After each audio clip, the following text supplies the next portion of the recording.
Hello, my name is Roy Phelps and I'm here today with Bevan and Buckland Chartered Accountants partner Alison Vickers to look at what reserves a charity should hold. Alison, it's good to see you, and I understand that charity reserve levels are coming under closer scrutiny. Yes, that's correct, Roy. What we are finding in the current climate of cutbacks, funders are looking more and more to see how they can cut grants and levels of funds being distributed. And really, they're looking to be able to justify this. What levels of reserves are charities carrying? Are those reserves too excessive? And are there ways at which they can spend their own reserves rather than rely on grant funding? So Alison, what should charities do to overcome this problem then?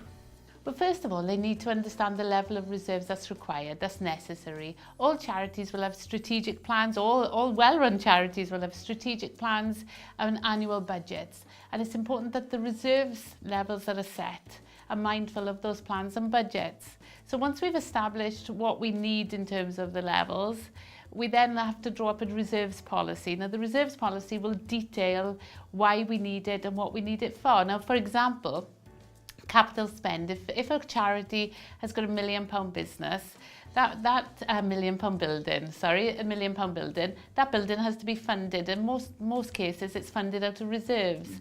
So what you then need to do is designate the spend that you've made on that building, that £1 million. It's not available to be spent again. So it's important that the charity's reserves policy fits into the designation of funds. Also, working capital needs, that needs to be accounted for.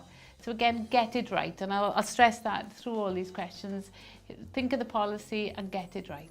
In terms of charities, Alison, this is clearly a very important issue. So is this something your accountant can help you with? They should always speak to their accountant. Here at Bevan and Buckland, we've got lots of experience in assisting charities to help decide what level of reserves they need.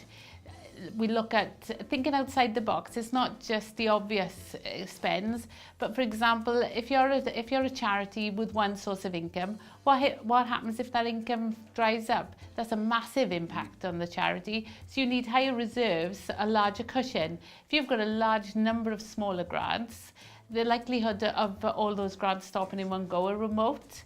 At that stage, you'll need less reserve levels. And what are your future capital spend plans? Do you receive your grants in advance? Do you receive them in arrears? All of those will have a bearing. And what you also need to make sure is that your reserves policy aligns with the principles of a well-run charity. And the Charities Commission are very keen and set out very good detailed principles.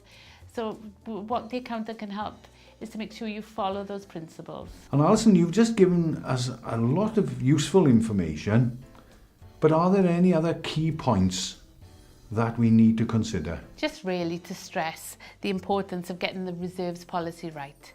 This policy is what the external parties to the charity see. So what you want to do is make sure that you communicate to those your reserves requirement. So get it right, take your time and take advice.